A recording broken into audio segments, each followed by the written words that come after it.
Welcome back. You're watching Newsx and I'm Vaishali Kohli. Pakistan and Bangladesh have resumed direct air connectivity after a 14-year suspension, marking a move towards improving bilateral ties as Biman Bangladesh Airlines operated its inaugural Dhaka-Karachi flight. The flight BG 341 landed at Karachi's Jinnah International Airport at 11:03 p.m. after departing Dhaka's Hazrat Shah Jalal International Airport at 8:15 p.m. According to flight tracking data cited by Dawn, the aircraft received a traditional water cannon salute on arrival, the Pakistan Airports Authority said in a statement. This comes after Bangladesh's decision to set up a domestic unmanned aerial vehicle manufacturing facility with direct Chinese defense involvement injected a new and unsettling element into South Asia's security environment. Major General Sudhakarji, senior geopolitics and defense expert, is joining me. Major General Sudhakarji, welcome, and I'd like to begin with your opening comments. Well, good afternoon, Vaishali. Thank you for inviting me for online show.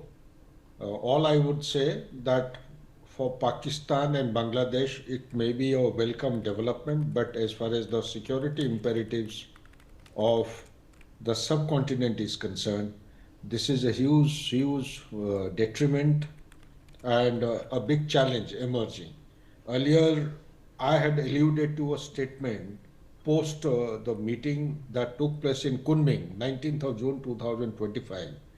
There was a meeting between China, Bangladesh and Pakistan amongst the foreign relations officials. I had said that it is the devil's triangle which is in making, and this devil's triangle will always take the camouflage, or the exteriors would be that of economic domain, but internally they will strengthen themselves and form such a kind of triangle which will remain as a permanent or eternal threat to India's security. From different perspectives, it is not only Siliguri corridor or northeastern states, but the stability within India itself will be subjected to lots of threats. Whether you talk in terms of banned organization PFI or SIMI, or these things will be revived with an aim to radicalize the society first, thereafter gradually build up their strength and stamina to balkanize. It's not that easy to balkanize India because there is some eternal glue which holds our all diverse signatures intact and compact.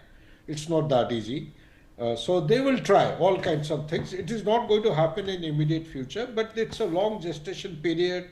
You have Jaish-e-Mohammed Women's Regiment, you have Lashkar-e-Taiba forming a women's battalion, and you have the new infrastructure being developed apart from renovation of the infrastructure which had been demolished during Operation Sindoor Phase 1. So such like activities will go on.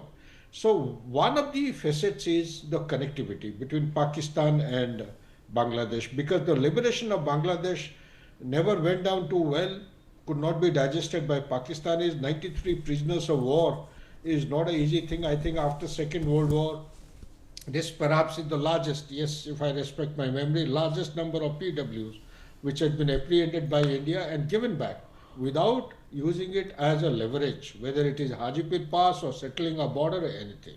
So therefore it will continue with an animosity in order to redeem the insult and humiliation which has been inflicted on Pakistan way back in 1971 conflict, and thereafter the abrogation of Article 370 and 35 Alpha has actually hit them hard. More than them, China also is already upset over the same issue. They have gone on to form a kind of a counter strategy to keep India's progress under check.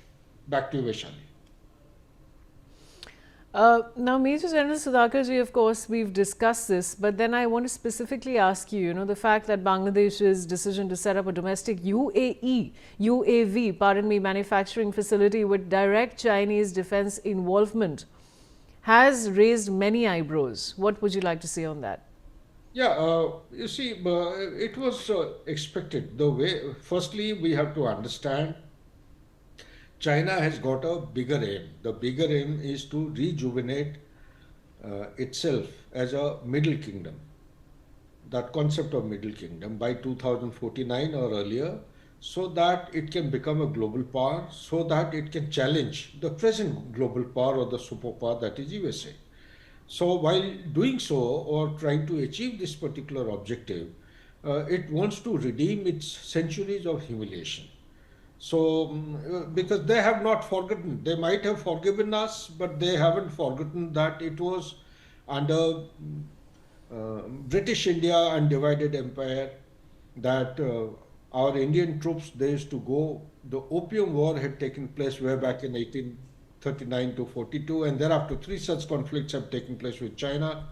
And so the will next stage will be the opium, the fentanyl, which is creating menace in America, also may be found here. It's already started happening in different form.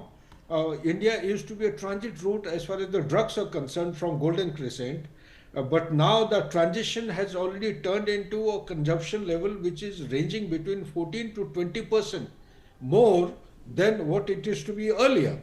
So from that consumption pattern, you will start having that precursor chemical available readily to prepare fentanyl. Fentanyl is going to debilitate our society, like America has already witnessed.